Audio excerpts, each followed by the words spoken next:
Então tenho um grande bom dia.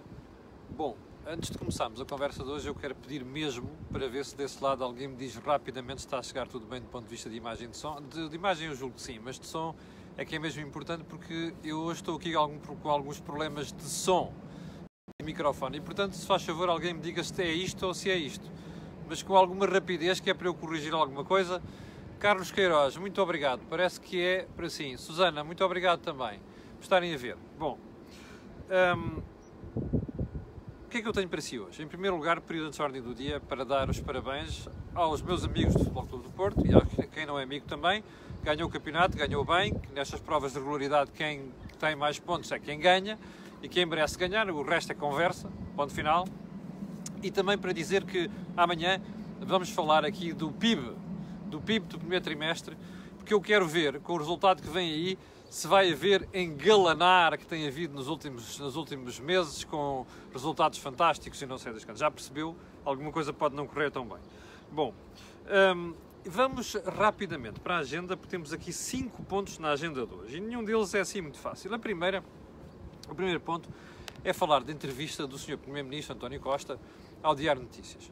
Foi uma entrevista interessante, que dá para perceber duas coisas.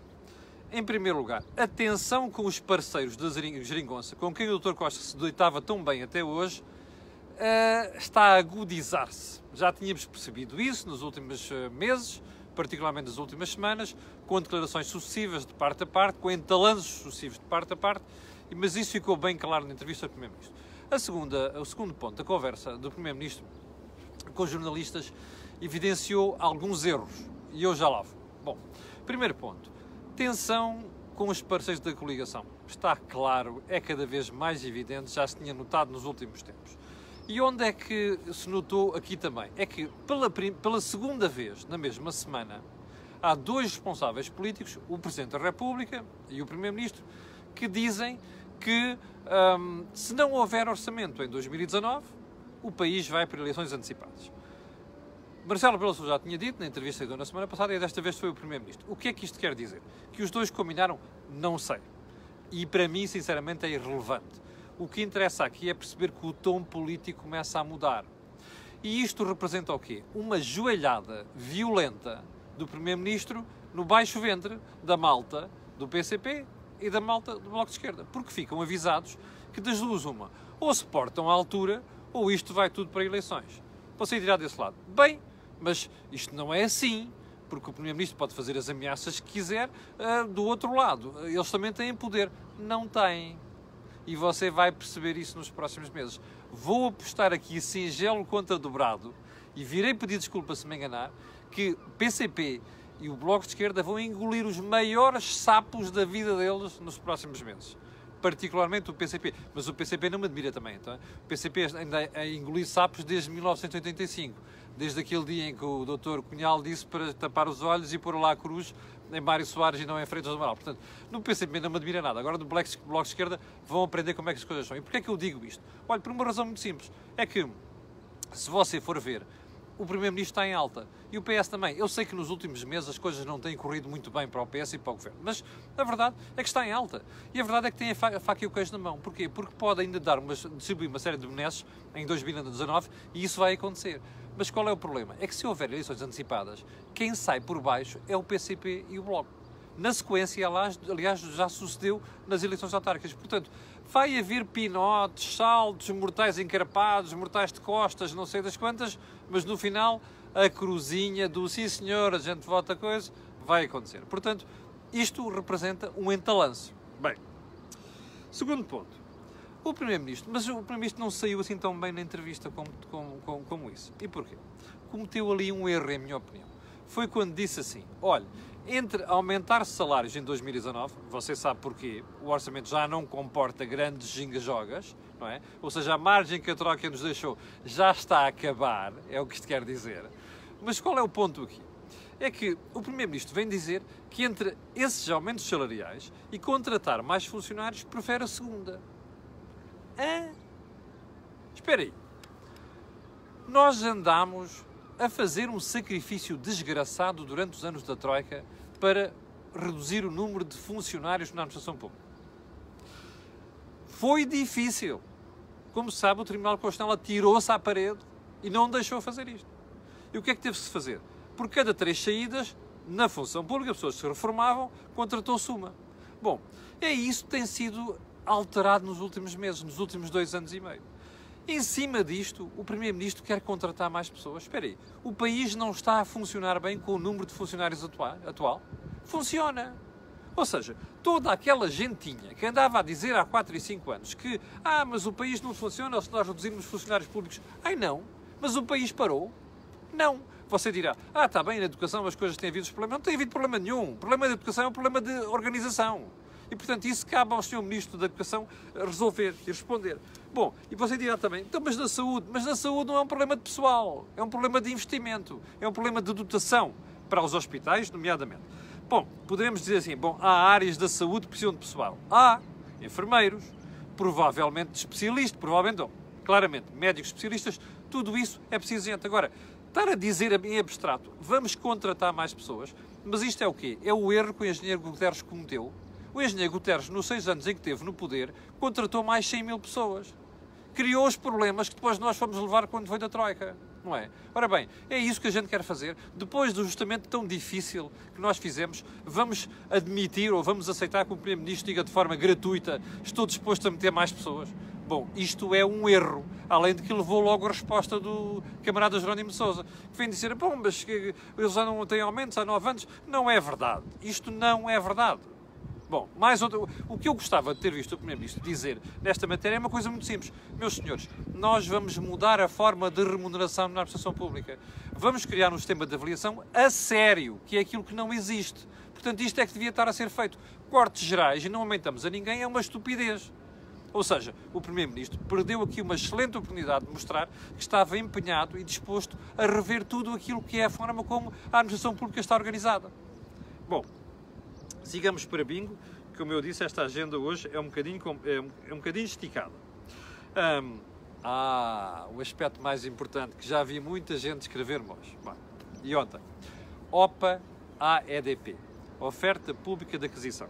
Eu acho que o título mais correto é aquele que pôs aqui, eu já vou pôr isto online daqui a bocadinho, é o do meu jornal, Oferta Política de Aquisição. Primeiro ponto, a oferta é boa para a empresa? Não. A empresa, em minha opinião, é excelentemente dirigida pelo Dr. António Mexia. Tem feito um trabalho notável. A maior parte do negócio EDP já vem do exterior. Isto é uma coisa que convém, quem está desse lado está sempre a criticar a EDP, a dizer dos dinheiros e não sei o quê. E mais de 60% do negócio já vem de fora. Bom, e além de mais, conseguiu fazer uma penetração em mercados muito importantes como os Estados Unidos e tornar a EDP a 4ª maior operadora de renováveis dos Estados Unidos. Bom, está no Brasil, está numa série de países da Europa e por aí dentro. Bem, porquê é que a OPA não é boa, em minha opinião? Olha, porque vai retirar autonomia à gestão. Os chineses, que têm mais ou menos 30% neste momento, começaram com 21,35% quando o Estado vendeu acabou. E já andaram a comprar em bolsa, têm mais ou menos 30%. Mas querem ter mais 50% mais um. Bom, há aqui um problema. É que a CTG, a China Three Gorges, que é a empresa que domina a EDP, é do Estado chinês. E, portanto, se a empresa não fosse uma empresa do Estado, eu não estava muito preocupado. Mas é. E, portanto, isto é uma questão política. É o Estado chinês a querer mandar na EDP, não é por causa de Portugal. Portugal não vale aqui nada. É por causa dos Estados Unidos, é por causa do Brasil, é por causa da posição na Europa e é por causa da grande vantagem que a EDP tem de estar muito bem situada em termos de eólicas. Não há muitas empresas na Europa a fazer isto e não há muitas empresas no mundo a fazer isto. E por isso é que eu digo que a estratégia da EDP foi muito bem desenhada e implementada nos últimos anos. Bom, temos aqui vários problemas. O primeiro, isto vai demorar muito tempo. Olha, a administração vai ter que se pronunciar sobre o preço. E eu espero que diga que acha que não está de acordo. Depois já, todos os países onde a EDP está representada, nomeadamente os Estados Unidos. Ora, você sabe, os charilhos que têm havido entre o Sr. Trump e a China. Você sabe, os entraves que têm sido colocados a empresas chinesas em alguns mercados. E com razão. Porque as empresas chinesas, quando são privadas, é uma coisa, mas quando são controladas pelo Estado, isto é uma chatice, porque isto é uma nacionalização, digamos assim, à distância. Bem, onde é que isto nos leva? As autoridades de regulação vão ter que ser consultadas. Vai haver interferência política. Bom, isto para a EDP não é bom, até porque eu suspeito que embora os chineses digam que a sede vai ficar cá, e a estratégia vai ser editada de cá, eu suspeito que não. Bom, você dirá, está bem, foi um erro vender a empresa aos chineses em 2012. Bom, explique-me só uma coisa. Se tivesse sido comprada por europeus, acha que a EDP ainda existia como é? Ou tinha sido retalhada e partida e vendida aí ao desbarato? Bom, portanto, nada disto, a prazo, em minha opinião, é bom para a EDP. E já agora, porque estamos a falar de opções políticas, eu não consigo perceber o que é que levou... Este foi o terceiro erro político de António Costa esta semana. Quando os jornalistas chegaram ao microfone ao Primeiro-Ministro, a pergunta foi, então, mas o que é que o senhor acha disto? O Governo não tem nada a opor. O Governo não tem nada a opor? Mas o Governo manda na EDP. O Governo não tem, o Estado português não tem participação na EDP. Porquê é que o Primeiro-Ministro se pronuncia sobre um assunto onde não é chamado? Porquê é que o Primeiro-Ministro se pronuncia num assunto que ainda vai, a procissão ainda não saiu da capela? Não está no adro sequer. Está a ver? A procissão não saiu da capela. E, portanto, está-se a pronunciar sobre isto, não sabendo qual foi a posição da administração da EDP. Não sabendo qual é que vai ser o preço final. Porque não vai ser este, de certeza. Eu já lá vou a este tema. Porque houve pessoas a perguntarem-me o que é que deviam fazer. Bom, porquê é que o Governo se tem de meter nisto? Está a ver? Este é o nosso complexo em Portugal. A gente tem a mania que o Estado se tem que meter em tudo, que tem que se pronunciar sobre tudo. Ó, Sr. Primeiro-Ministro, há órgãos de regulação em Portugal, olha, há a CMVM, não é? Há a concorrência, deixe-os pronunciarem-se, eles é que têm competência para isto, não é o senhor. Bem, andemos. Quem me escreveu desde sábado a perguntar assim, sei lá, você acha que isto é bom? Não, em minha opinião, não é bom. Já expliquei. Eu prefiro que esteja tudo disperso em bolsa como está e deixar a atual administração gerir a empresa de acordo com a estratégia que montou. Bom, agora quem me perguntou se deve vender, não venda. Por uma razão muito simples, o preço não vai ser este. Se você for ver, o preço que os chineses ofereceram agora é inferior ao preço que a empresa foi comprada em 2012. Ora, não é aceitável, porque a EDP já evoluiu, já é outra empresa. E agora repare neste pormenor. Para quem anda a criticar a gestão da EDP há mais de uma década, a EDP valia mais ou menos 2 mil milhões de euros naquela altura. Vale agora entre 10 a 12 bilhões. Bom, você dirá, mas quem é que pode ainda aparecer? Olha, muita gente. Pode aparecer empresas europeias, ainda há semanas ouvimos falar dos rumores da Energy, não é? Depois há os italianos, depois há os alemães, há uma série de empresas dispostas ou preocupadas com isto. O que os chineses fizeram foi uma tentativa de antecipação. Ou seja, isto está a ficar feio, há gente a olhar para a EDP, deixa-nos antecipar. Portanto, você não venda já, pelo menos, já aquele preço. É o conselho que eu tenho que dar às pessoas, porque pelo menos alguma coisa se vai passar. Ou vai aparecer uma contra-OPA, ou então os chineses vão ser obrigados a rever o preço. Portanto, para já, não venda, e a este assunto voltaremos mais tarde, noutra ocasião. Bom, sigamos para bingo.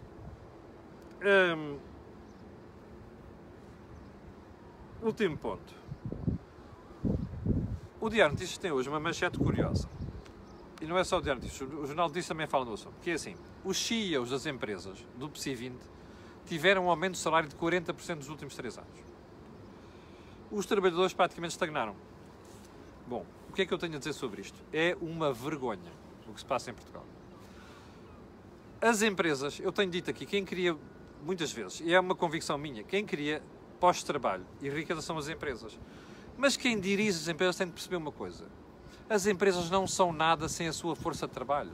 Aquilo que eu chamo capital intelectual. Portanto, estar a admitir que entre CEOs e trabalhadores há uma diferença tão grande é uma estupidez. Isto só revela um problema grave da economia portuguesa. Nós temos em dificuldade em distribuir pelos trabalhadores uma boa parte da riqueza que é criada pelas empresas. Ora, mas são eles que fazem essa riqueza. Isto é um erro, não é bom. Aliás, é uma tendência que está a acontecer a nível internacional. Mas estarmos a chegar a uma situação em que nós olhamos para uma empresa e percebemos, deixa-me mostrar-lhe aqui dar-lhe aqui mais um pormenor. Nós olhamos para uma empresa e percebemos que os salários dos CEOs são 40 e tal vezes superiores aos salários dos trabalhadores. Ora, isto passa uma mensagem para os trabalhadores que é, afinal, eles comem tudo E a malta nada. Você dirá, está bem, mas qual é o melhor sistema para garantir isto? É aumentar indiscriminadamente salários? Não. É criar um sistema de remuneração bom. E qual é um sistema de remuneração bom? É garantir que quem é mais produtivo ganha mais. Ou seja, um sistema de prémios que garantisse que houvesse uma efetiva distribuição dos resultados por aqueles que mais valor queriam para as empresas. Ora, isto é o grande desafio, na minha opinião, que as empresas portuguesas têm nos próximos anos. Porque não é bom, porque não é interessante do ponto de vista de estímulo, não é interessante do ponto de vista de motivação estar a manter este tipo de diferenças. Bom, e isto vale para as empresas a este nível, mas vale para outra coisa que eu tenho falado aqui com alguma insistência, que é o salário mínimo, a que voltaremos noutra ocasião. Bom, por hoje vamos ficar por aqui. Eu não vou trazer mais nada hoje, já tivemos uma semana muito interessante na semana passada em termos de conteúdos e ontem também. Vou-lhe só dizer que esta semana vamos ter tudo o que temos normalmente, conversas improváveis, vamos ter amanhã o pontapé de canto com o António Tadeia e vamos ter na quinta-feira o nosso think tank com o Jorge Marrão e com o Joaquim Aguiar. Eu vou ficar por aqui, vou-lhe só pedir para colocarem um gosto e fazer partilha nas redes sociais. Muito obrigado e até amanhã às 8 da manhã.